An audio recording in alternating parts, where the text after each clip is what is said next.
Sopo siro, sopo ingsun. Kalimat itu pertama kali saya dengar dari seorang teman yang suka mendalami filsafat Jawa. Dan jujur, saya nggak langsung paham. Tapi ada sesuatu yang mengganggu batin saya setelahnya. Bukan karena kalimat itu sulit dimengerti, tapi justru karena terlalu dalam. Seolah-olah ada pintu kecil dalam hati saya yang selama ini tertutup, lalu pelan-pelan mulai terbuka. Apa maksudnya? Siapa kamu? Siapa aku? Kalau dibaca sekilas, ini seperti pertanyaan biasa. Tapi dalam filsafat Jawa, ini adalah pintu gerbang kesadaran. Bukan tentang mengenali orang lain, tapi mengenali diri sendiri. Dan ketika kita menyadari siapa diri sejati, barulah kita bisa mengenali yang maha sejati. Selama ini, hidup kita seperti diikat oleh rutinitas. Bangun pagi, kerja, pulang, main HP, tidur. Besoknya diulang lagi. Dan tanpa sadar, kita berjalan di atas autopilot. Kita jadi robot yang hanya menjalankan perintah sosial. Lama-lama, kita lupa bahwa kita pernah punya pertanyaan sederhana. Aku iki sopo? Leluhur kita dulu menempuh jalan yang disebut laku batin untuk menemukan jawabannya. Ada yang menyepi di gua, ada yang bertapa di hutan, ada yang puasa berhari-hari sambil duduk diam menghadap alam. Tapi zaman sekarang, rasanya mustahil melakukan itu semua. Tinggal di kota, rumah berhimpitan, suara motor lalu lalang. Bahkan malam pun tidak benar-benar gelap karena lampu jalan menyala terus. Tapi saya percaya, nilai-nilai dalam tapa brata itu bukan pada tempatnya, tapi pada kesadarannya. Saya mulai bereksperimen. Saya matikan lampu kamar, duduk diam. Saya coba hening sejenak. Awalnya canggung, tapi lama-lama saya menyadari sesuatu. Kita nggak butuh hutan untuk sepi. Kita cuma butuh berhenti dari kebisingan dalam pikiran kita sendiri. Dan di saat seperti itu, satu kalimat terngiang. Sopo siro, sopo ingsun.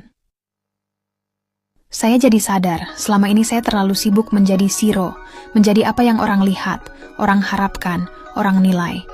Tapi saya lupa mencari ingsun, diri saya yang sejati. Ternyata menjadi siro itu melelahkan.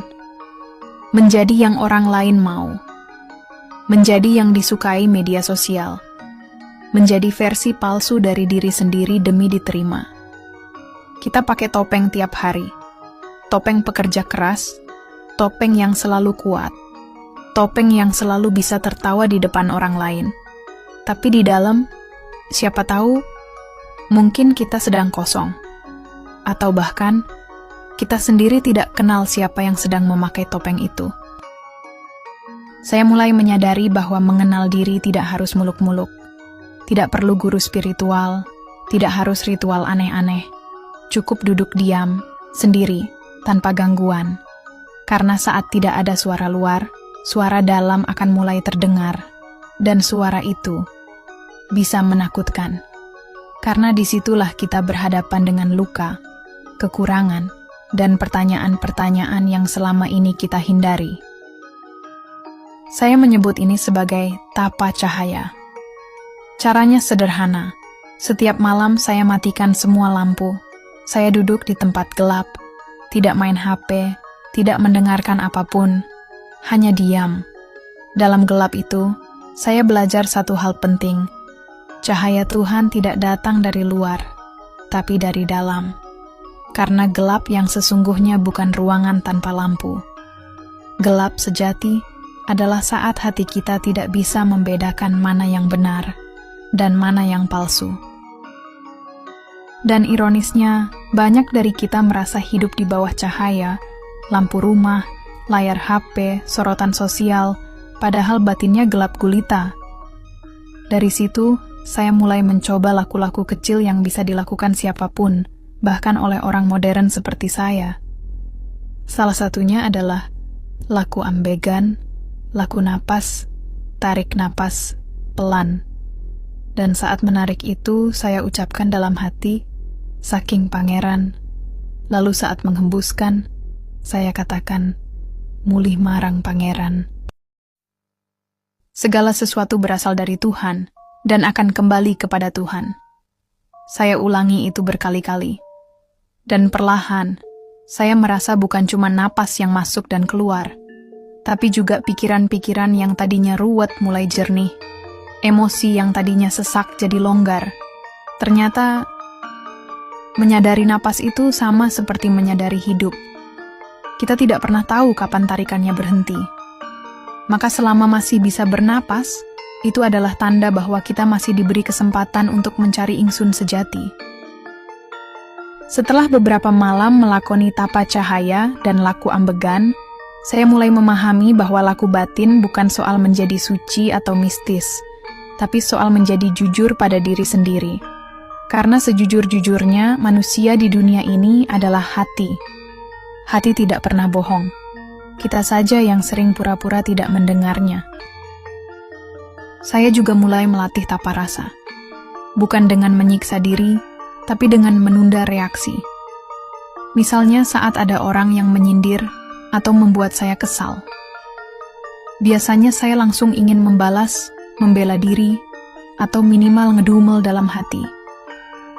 Tapi saya coba menahan. Saya tarik napas dan saya biarkan rasa itu lewat. Saya amati. Saya tanya dalam hati, kenapa saya marah? Kenapa saya merasa terhina? Ego bagian mana yang terusik? Itu berat. Tapi saat saya berhasil tidak langsung bereaksi, justru muncul rasa lega. Seperti saya menang melawan diri saya yang lama. Dan saya sadar, itulah tapa brata sesungguhnya. Bukan sekadar puasa makan, tapi puasa marah. Bukan sekadar menyepi di gunung, tapi menyepi dari emosi negatif yang sering bikin hidup kita gelap. Lalu saya coba lagi satu laku yang kelihatannya sepele, tapi sangat berdampak. Tapa gadget. Saya matikan HP selama 1 jam sehari. Tanpa notif, tanpa scroll, tanpa gangguan. Awalnya gelisah. Jari terasa ingin membuka layar, mata gelisah, pikiran sibuk mikir, jangan-jangan ada pesan penting. Tapi setelah 20 menit, batin saya mulai tenang, sunyi. Dan di dalam sunyi itu, saya seperti bisa melihat bayangan diri saya sendiri, yang selama ini tertutup oleh kebisingan digital. Saya sadar, banyak dari kita takut sendirian bukan karena sepi, tapi karena di saat sunyi itulah muncul semua pertanyaan yang kita hindari. Pertanyaan tentang hidup, tentang luka, tentang siapa kita sebenarnya. Tapi justru disitulah letak pertumbuhan. Disitulah ingsun memanggil. Dan jika kita terus menunda mendengarkannya, maka kita akan terus jadi Siro, yang sibuk memuaskan dunia luar, tapi kehilangan rumah di dalam diri. Saya mulai menyadari, keheningan itu bukan musuh. Justru dari situ kita bisa bertemu dengan diri sendiri yang sejati. Dulu saya kira sunyi itu menakutkan, tapi setelah saya jalani, saya malah merasa seperti dipeluk. Karena dalam sunyi itu, saya tak perlu pura-pura kuat. Saya bisa menangis tanpa dinilai, bisa mengaku salah tanpa ditertawakan, bisa menjadi manusia seutuhnya, tanpa topeng. Salah satu bentuk laku lain yang saya temukan adalah sadar mangan. Makan dengan kesadaran. Biasanya kita makan sambil main HP, sambil ngobrol, atau bahkan sambil kerja. Tapi kali ini saya coba makan pelan-pelan, tanpa gangguan. Saya rasakan betul teksturnya, rasanya, asal-usulnya. Dan di tengah kunyahan itu, saya ucapkan pelan dalam hati. Matur nuwun Gusti, pangan iki nyambung uripku. Terima kasih Tuhan, makanan ini menyambung hidupku. Ternyata rasa syukur yang paling jujur bukan saat kita berdoa panjang-panjang, tapi saat kita benar-benar hadir dalam momen kecil sehari-hari. Dari situ saya belajar bahwa laku batin tidak selalu berat, tidak harus ribet, tapi yang penting adalah kesungguhan rasa.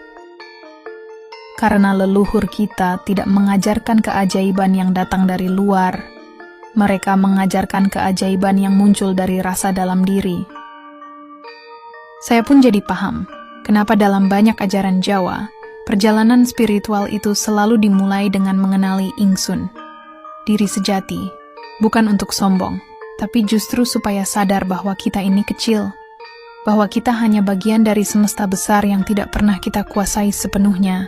Dan saat kita benar-benar kenal siapa aku, maka kita juga akan lebih mudah mengenal siapa kamu, sesama manusia, tanpa prasangka, tanpa angkuh.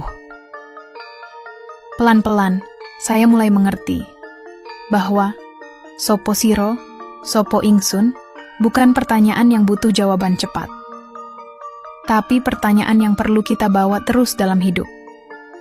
Seperti bekal perjalanan batin, ia akan terus berubah maknanya, seiring usia, pengalaman, dan luka yang kita alami. Kadang, saya menjawabnya dengan bangga. Aku adalah ciptaan Gusti, yang harus berbuat baik. Kadang, saya menjawab dengan lirih.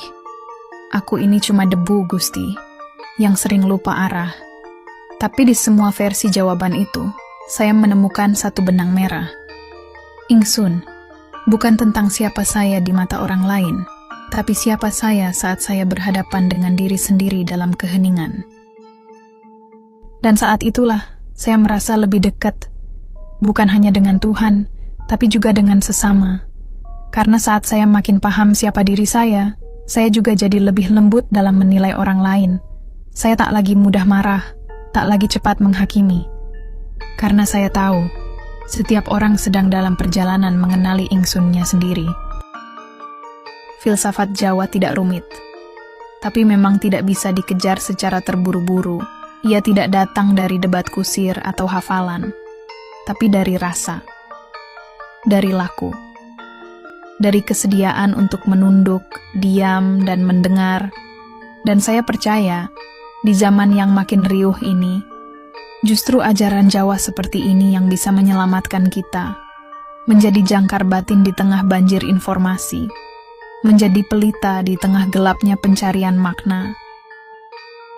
Maka kalau hari ini Anda sedang lelah, sedang merasa kosong, bingung arah hidup, atau bahkan tak tahu lagi siapa diri Anda, cobalah duduk diam, matikan lampu, tarik napas pelan, biarkan semua suara luar berhenti, dan tanyakan pelan-pelan, sopo siro, sopo ingsun, karena mungkin jawaban itu tidak pernah jauh. Ia hanya menunggu Anda berhenti sejenak, lalu mendengarkannya dari dalam hati sendiri.